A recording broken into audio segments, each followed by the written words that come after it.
The 17-year-old boy, police say, killed both of his parents with a hammer and then threw a party. Police reports just released today paint a very dark picture of Tyler Hadley, the teenager who had a bright future ahead of him, just like so many of his friends. That he stood behind his mother while she was sitting at the computer and thought about killing her for about 5 minutes. Then he decided to strike his mother in the back of the head with a hammer. You know, it breaks my heart. It really does. I love the kid, you know. But he took away my best friend, my brother. He is the Port St. Lucie man who killed his parents when he was 17 years old and then threw a party with their bodies still inside their bedroom. He killed his parents with a hammer, hid the bodies, and that same night organized a wild party. He had planned the crime for several days, inviting his friends for that fateful night. Before the attack, he surprised Blake and Mary Jo, and then confessed his actions to friends who did not believe him. That was going to be his big night, and nothing would stop him, not even the bodies of his parents, still warm and sticky with the blood from their wounds. He wrapped their heads in towels and dragged them to the master suite, where he left them side by side, then locked the room, hiding what he had done to his parents to focus only on what would be his big night. That same day, he confirmed the invitation to his big party on social media. The address where everyone would meet was Northeast Grandeur Avenue, 371 St. Lucie, Florida, United States. Do you think a person is born or made a killer?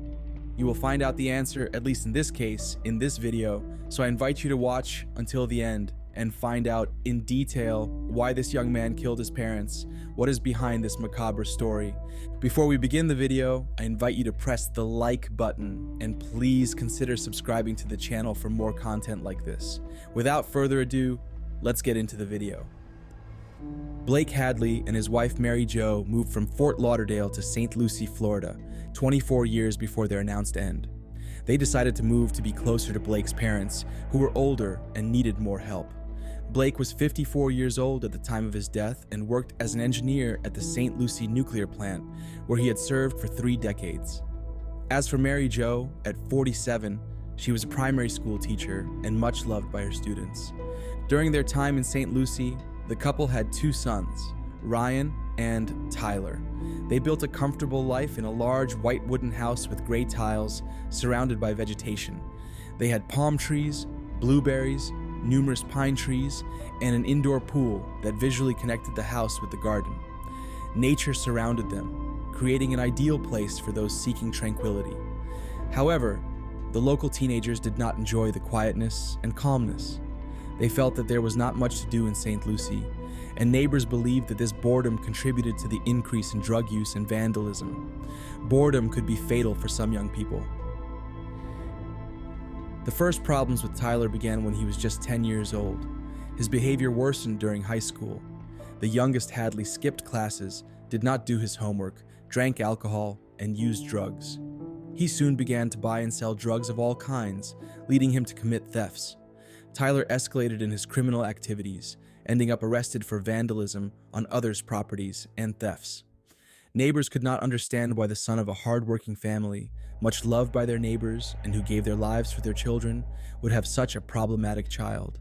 In an attempt to rescue Tyler from his situation, Blake and Mary Jo sought the help of specialists and rehabilitation and mental health clinics. Despite following the professionals' recommendations and establishing increasingly strict rules, Tyler did not respond positively. During one of their last vacations together, Tyler began to express confusing ideas about his gender identity and mentioned the presence of voices in his head. Additionally, he showed worrying signs of eating disorders. These problems added a new level of challenge for their family. In January 2011, Ryan, the eldest son, aged 23, moved to the state of North Carolina to continue his studies. This left the Hadley couple alone with their younger son, Tyler. On April 10, 2011, Tyler was arrested after being involved in a fight during a gathering with friends, which further worried his parents. With Tyler about to turn 18 and with the prospect of losing the little control they had over him, Blake and Mary Jo made the decision to invoke the law known as the Baker Act, which would allow them to institutionalize their son for his own safety and that of others.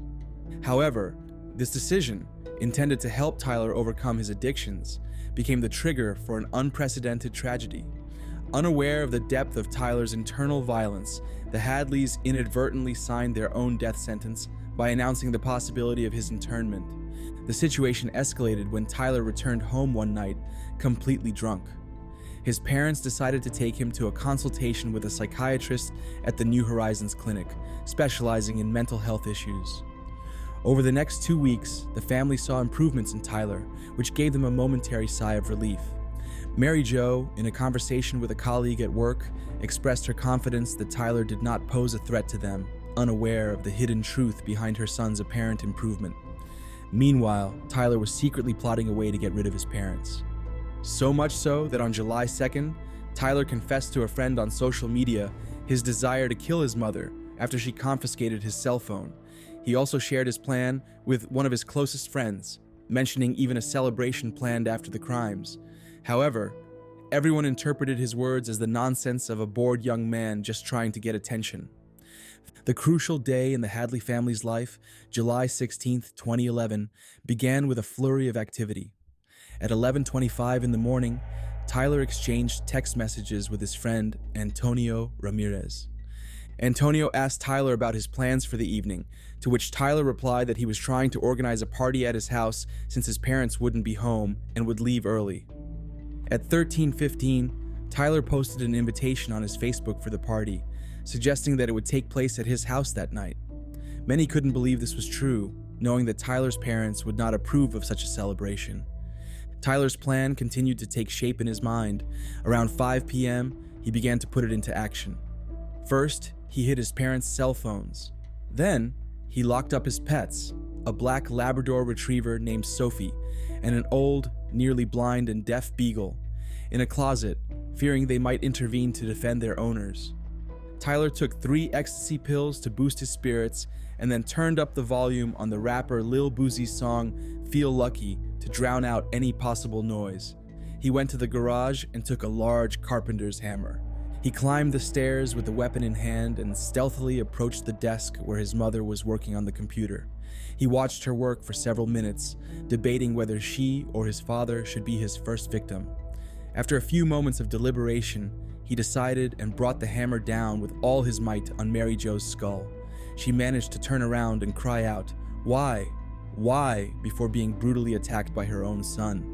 Blake, upon hearing his wife's screams, rushed into the room. Standing nearly 6.5 feet tall with a robust build, he confronted his son with horror in his eyes, desperately asking him why he had done such a thing. Tyler, showing no empathy or remorse, angrily replied, "And why not?" before lunging at his father, who tried to flee to his bedroom. The fight was violent, but the hammer blows caused fractures and left Blake defenseless. Despite the size difference, Tyler managed to overpower him and beat him to death. As silence filled the room, Tyler realized he had completed his macabre plan. He briefly relished in his gruesome deed before wrapping his parents' heads in towels to drag their bodies, leaving no traces of blood. He spent the next 3 hours meticulously cleaning any evidence of his crime, using cleaning products and trying to eliminate any odors with scented wipes.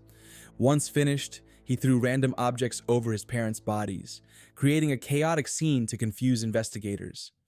After showering, he looked at himself in the mirror and began to laugh, feeling a strange sense of satisfaction for what he had done. Then, using his parents' credit cards, he withdrew $5,000 from an ATM to buy drinks and food for the party he had announced. The ATM cameras captured his image, leaving a digital footprint of his atrocity. At 8:15 p.m., Tyler updated his status, writing, "Party at my house, confirmed by message." This convinced his incredulous peers that the party was imminent. Starting at 9 p.m., guests began to arrive. Ashley Hayes sent him a message asking what would happen if his parents returned unexpectedly. Tyler replied sarcastically, "Believe me, they won't." He greeted his guests dressed in black, a long t-shirt, pants, and Nike Air Force sneakers. He moved back and forth among the crowd, with dilated pupils and nervously rubbing his hands. When Mike Young arrived at 11:30 p.m., one of the most popular boys in school, with 10 more friends, Tyler felt completely happy. With Mike present, the party would be a resounding success. The guests invaded the house, lounging on the couches and stacking beer bottles in the corners. Paying no attention, they extinguished cigarettes on the carpet and kitchen walls. They climbed onto the living room tables to dance to the music. The house was littered with papers and food remnants, but Tyler was only concerned about the noise. He didn't want the neighbors to complain and call the police. Curious, his closest friends asked him about his parents. He gave different answers. To Mark Andrews, he said they had traveled to Georgia. To Ryan Stone Cipher, that they had gone to Orlando. And to Richesse Wooters, he snapped, "They don't live here anymore. This is my house." Mike, the popular young man, was talking to some girls at the entrance when one of Tyler's friends commented, "I smell dead people." Intrigued, Mike asked what he meant by that, but the skater laughed and walked away. It was just a macabre joke. One of the favorite games of the night was beer pong, trying to sink ping pong balls into beer cups. Near the game table was the Hadley's desk, where some young people played YouTube songs on Mary Jo's computer. One of them noticed that the new white keyboard was stained brown. He thought it was soda or beer. Another teenager, Jose Arazo, after winning 12 games of beer pong, heard someone say, "He killed his parents." Everyone laughed at the good joke. The room of the older brother, Ryan, seemed ransacked. The guests had broken the bed frame, and the sheets were scattered on the floor. In the early hours, Stephanie Castaneda arrived, and when she went to the bathroom, she found the old beagle dog hidden in the shower. Around that time, they ran out of beer. Tyler asked Mark Andrews and his girlfriend Ashley to take him to the Sunoco gas station. Mark, who was already 21, could buy alcohol. Tyler gave him a handful of $20 bills to go pay while he and Ashley waited in the car. During this time, Tyler revealed to Ashley that his father had died. She didn't know the Hadleys, and thought that the death Tyler was talking about was something from the distant past. The party continued with marijuana and more unruliness. One attendee ripped the neighbor's mailbox off and put it on his head like a helmet for a costume. Tyler became hysterical and yelled at him that it was a crime, and he had to put it back. Justin Wright, who arrived shortly before 2 in the morning, saw that the white ceramic floor of the house was a mess, with fallen and broken picture frames and plates with leftover noodles piled up in the kitchen. Astonished, he asked Tyler if there were no rules to respect in his house. Tyler replied that there were none. "Here, do whatever you want." When Justin joined the beer pong game and the ball went under the table, he saw that it had gotten stained with a brown sticky substance. He went to the kitchen, washed it, and continued playing. Later, he would learn that he had washed Mary Jo's blood. Before his friend Mark Andrews left the party, Tyler confessed to him that he had done some things that could send him to prison. Mark, surprised, asked him what he was talking about. Tyler, with a serious tone, replied that he knew Mark wouldn't believe him, that nobody did, but that he had killed someone. Mark, uncomfortable and wanting to avoid the subject, told him that if he had killed someone, it was his problem, and he didn't want to know more about it. End of discussion. Later, another young man named Ricardo Azevedo approached Tyler to thank him for the party. At that moment, Tyler told him he wanted to do something. Curious, Ricardo asked him what he was going to do. Without hesitation, Tyler replied that he was going to commit suicide. Ricardo, surprised and concerned, asked him why. Tyler explained that he had done something really bad. Ricardo, trying to downplay the situation, told him it couldn't be that serious. Tyler, resigned, told him not to worry, that if he got caught, he would go to jail for a long time.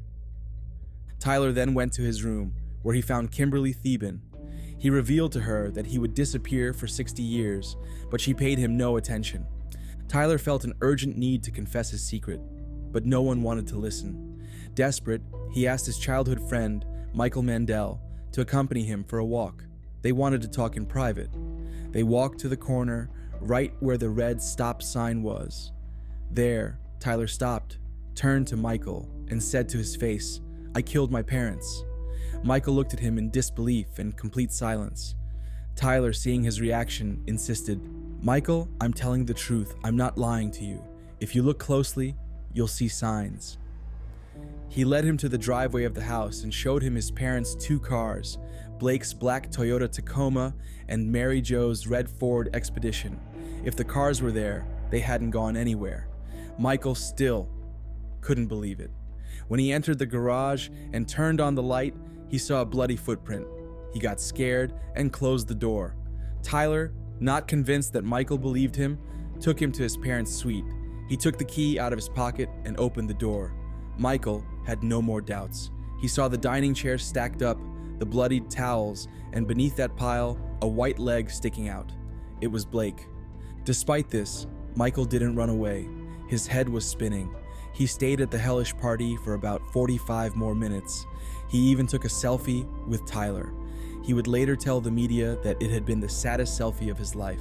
Told me if I look at it enough, I can see signs. I looked on the floor, I could see signs of blood, and that's when I went around back and looked in his parents' bedroom. After you saw this scene, what did you do? I was in shock.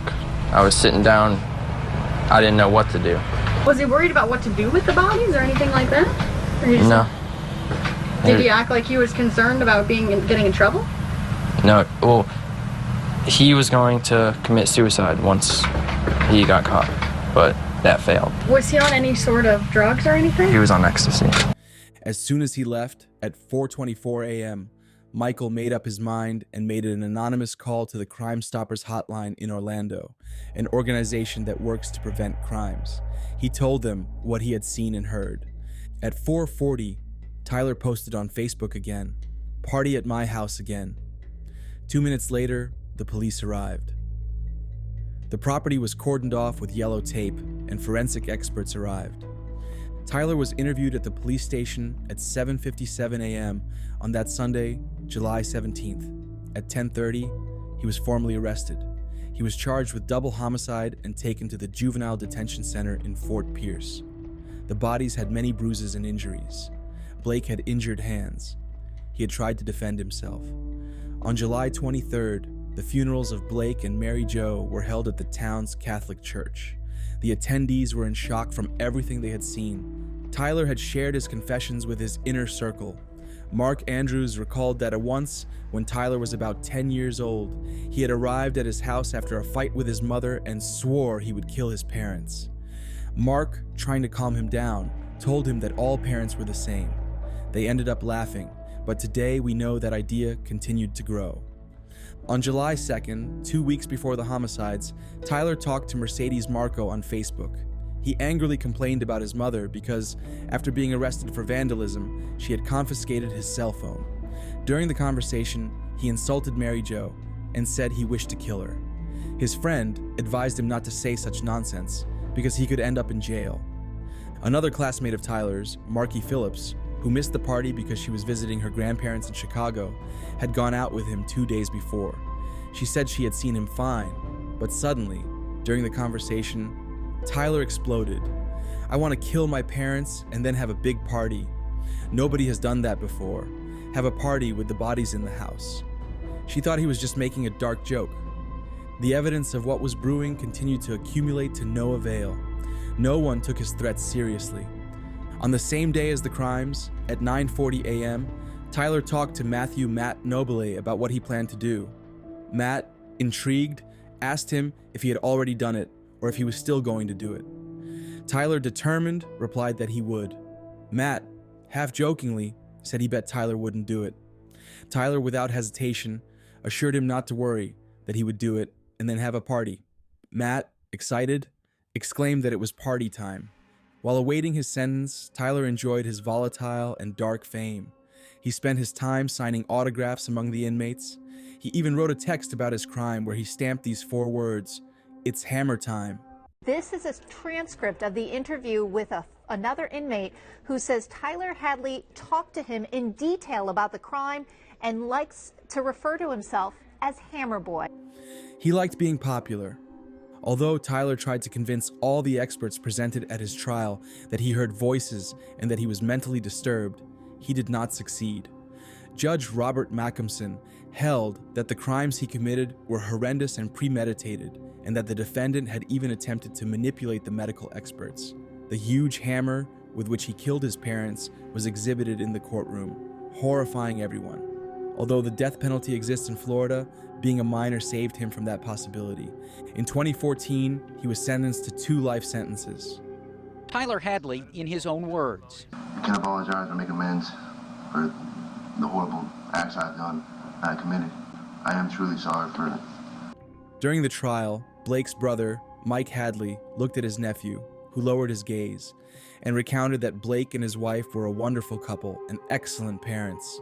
He pointed out with horror that Tyler had enjoyed his crime and that he was where he belonged, behind bars. In April 2015, the Hadley house was demolished and the land was donated by Wells Fargo Bank, which owned the mortgage, to the city. Among the wooden remains, a letter from Mary Jo to Blake, written in 1984, was found, saying she couldn't wait to see him again and how much she loved him. In 2016, Tyler appealed his sentence and was given a chance, but in December 2018, he was again sentenced to life imprisonment, with one benefit. He would serve both sentences concurrently. The defendant be sentenced to life without the possibility of parole. I'm going to make these sentences consecutive. As the law provides for the sentence to be automatically reviewed after 25 years, perhaps in 12 more years, he could apply for parole again. Tyler, who is now 30 years old, repeatedly announced what he would do. How many times does someone have to repeat something to be believed? If the alerts had gone off, would Blake and Mary Jo still be alive? Maybe yes, maybe no. After all, Tyler's determination to free himself from them was too much, and no one is going to end up behind bars if they haven't yet done what they promised. It's most likely that the Hadley marriage never had a happy ending written for them. Leave your opinion about this video, and if you have any suggestions for future videos you'd like us to work on, don't hesitate to leave your comment. If you liked the video, leave a like and subscribe to this channel to see more similar videos, and activate the bell so that YouTube notifies you when we upload a new video. Thank you for watching.